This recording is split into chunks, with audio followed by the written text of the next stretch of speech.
So carry on X-Men season with X-Men First Class, which this person here is supposed to be a real big X-Men fan, but she's been nothing but putting it about since we've come out of the cinema. So constructive criticism, that's all. Right, so X-Men First Class, the 2011 prequel film, kind of rehashing the X-Men movies, which I actually quite dug. As prequels go, I didn't feel like it undid a lot of what the trilogy did, and I thought it was interesting seeing the characters. Unlike other prequels like Alien Prometheus and Alien Covenant, it doesn't mess with legacy until Rachel started going, well, which we'll get to. So yes, the film very much, follows the source material of comics with the good mutants trying to stop the human race from being idiots themselves, and and then a bad set of mutants kind of arising. So the complicated thing is then I do agree with something you said. I actually am a fan of Magneto anyway, more than Charles Xavier, Professor X, and I do agree. The extra backstory, which you are given a bit in the original trilogy in the first X-Men, but obviously this is much more worked upon. Yeah, you just understand and feel for Eric Magneto even more, and completely justifies himself. Like, to be fair, he's like Dexter that we've been revisiting lately, where these guys are villainous, but they have a point, and Michael Fassbender is a good actor. I do like him. I think he's done some very good things. Like he's also an actor a bit like Christian Bale, where he's done some big films, but he's also he likes to kind of challenge himself and do more independent films. So as an actor, I respect him. But I do know that he was a supporting part for many years, and then he got his big break with X-Men First Class, and then his career bombed a bit because he wasn't a leading man. The films he started to lead and the offers he got all started to not do well at the box office, which is interesting because I thought Fassbender was really good as Magneto, very good at filling the shoes from Ian McKellen, and I really felt his emotion when the humans turn on him, which he knew was going to happen. He's experienced. He's experienced what the worst humanity has to offer. And he's almost justified in his rage. So what I was going to say is I can sympathise and associate with Magneto that when you've gone through stuff like trauma and things he's gone through, and he has been through bad stuff, then yes, it makes you think the worst. It makes you know what the situation outcomes can be, and he's a realist. He is a realist, and yeah, right, he's going to take things to the extreme. I completely agree with him wanting to get. I mean, again, I'm gonna. Well, it's not like he went on a murder spree. There was just one person. Well, I was about to get to it. I'm just going to say, I know it's a 2011 film, but I'm going to talk a little bit about spoilers with you because we're going through these X-Men films, so there is some spoiler stuff here in case you. I completely agree with Magneto going on a revenge quest, wanting to revenge the death of his mum and what they did to his family and his parents and generally himself, what he's gone through. I completely understand that. I know they might be trying to say it's a bit bad, but you know what, it's justified, and I completely dig it and go along with it. I do like James McAvoy as well. I do think he's also a very good actor, by the way. He's a brilliant actor, and I love him as an actor. I think he's a great actor. And I do get what they've done with this film, but he annoys me so much in this film. No, he portrays a young, arrogant Xavier. So to be honest, he's not like the Xavier before. He's not wise yet. I think Professor X in general can rub me up the wrong way, and I think Patrick Stewart's portrayal of it is no different than James McAvoy. He has a bit of a saviour complex. It works. So again, just like Fassbender has taken the footsteps of McKellen, I think McAvoy does the same with Patrick Stewart. I think it matches well. I do. Yeah, they play the characters well. So I think the cast is really good for mimicking what's been done. I like Jennifer Lawrence's Mystique as well, actually, to be honest with you. Okay. It was quite fun revisit. Again, I saw this at the cinema when it first came out, and I have seen it on Blu-ray since when I did an X-Men marathon, but it has been quite a while since I've seen this one. And so seeing a young Nicholas Hoult was quite interesting, actually, as a Hank, as the Beast. And I thought he was really good in it as well. And Caleb Landry Jones looks so young. But now knowing where Nicholas Hoult has gone and what he's done, he was really good in that, looking back, actually. I thought he actually... We did really bring the character to life. So a positive. What I'm saying here at the moment is the cast is actually pretty good in this film. Good cast, yeah. Kevin Bacon is also awesome. I love Kevin Bacon. He plays a great villain. And yeah, he's the bad guy in this. But just to be honest with you, I just really like Kevin Bacon as an actor. A lot of films he's done, I love him in Planes, Trains and Automobiles, even though he's got that small role. It's so memorable.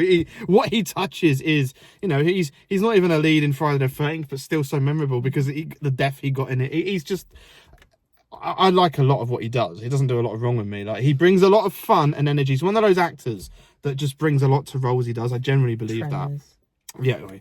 Honestly, his filmography is awesome. So yeah, Kevin Bacon films all the way. Hollow Man. I know you. He's in R.I.P.D. Plays the villain in R.I.P.D. So yeah, the cast did it for me in this film. It really did actually. And I know what you mean. So there's that film you like where he needs the kids as well. Huh? The prison one. He plays the prison guard. Yeah, Sleepers. Yeah. You're going on the Kevin Bacon. Sorry, you started me off now.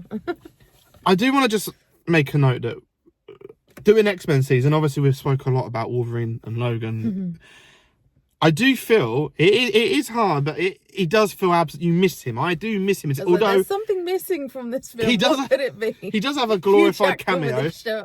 He has a glorified cameo, which people laughed at tonight. When I first saw it in 2011, people laughed at as well. Funny. But I do respect it makes sense because if you're going to do a film where obviously it's supposed to be the prequel and then X-Men is to happen after that, then you can't really bring him too much into it, otherwise that's going to spoil what's been done. However, you did point out flaws where it is frustrating when you said Mystique is fobbed off if you go to X-Men 2000, they're like, who is this woman? Whereas this film is trying to tell me that basically they were brought up as brother and sister, really. They were like that, they were that close. So that's odd.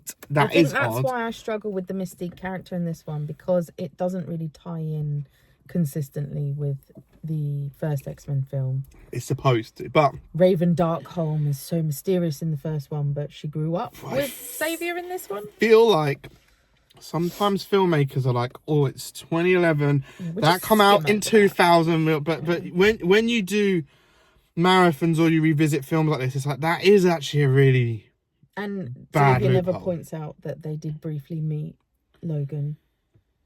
Yeah, but I don't. Again, you can pick things apart. It's hard to do prequels. As prequels go, I thought this was okay. It was a good setup for how the characters became. There was one thing that threw me, which I'd forgotten because I'd seen this film before, was the opening scene starts off identical to X-Men. It is the same.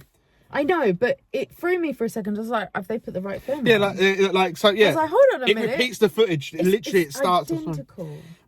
To the point even the actors all look the same. I thought that you'd just reuse the same clips. They did use the same clips for the first bits. When the gate was going, and that is the same clip. What? It really confused me. I thought they put the wrong film on. So they are really trying to match it in, but then, it's really bizarre. I've forgotten about that. But, it's creative license because Mystique was good in it. I liked Mystique. I like Mystique as a character anyway, but Mystique was also good in this film. I will say the other mutants are a bit more throwaway to me. I think the mutants that are in the trilogy, that the more known core X-Men are more interesting characters like Storm and Rogue, and I do prefer that as a group. You know what? Some of the like I was saying to you, you didn't know who Alex Summers was.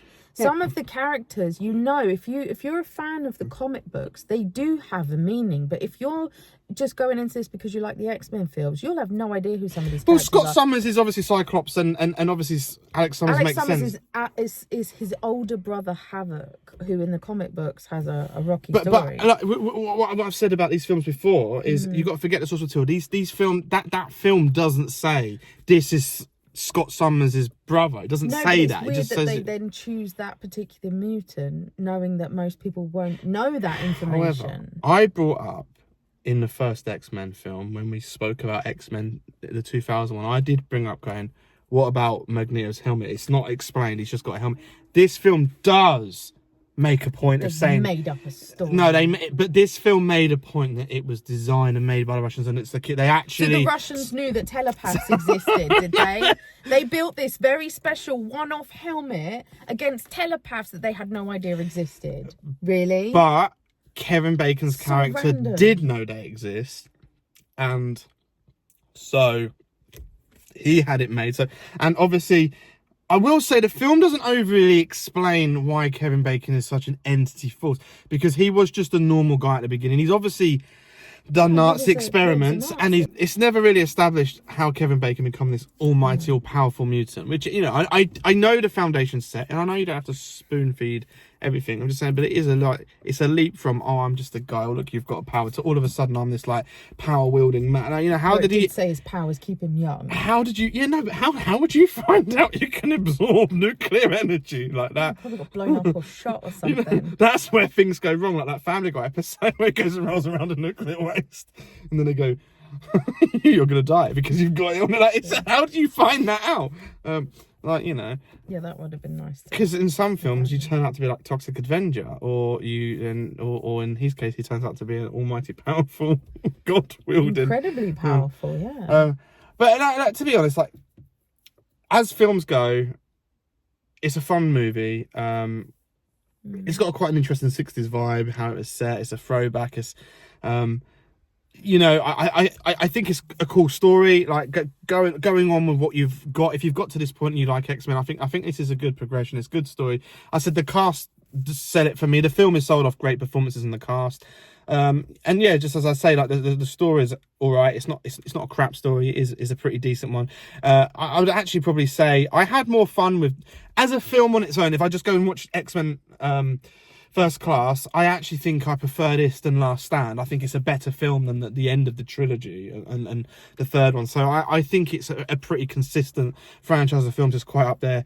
Killer end song from Take That as well, which is actually really cool. Yeah. Which, you know, hearing that again, I'm like, yeah, I've got that up on the Amazon Music again. Gone on my playlist, yeah. You know, it brought back. I remember first seeing that film and liking the tunes. So, yeah, I do recommend X-Men First Class. And if you're a fan of if you like the trilogy and you're a fan of X-Men, yeah, it's definitely there.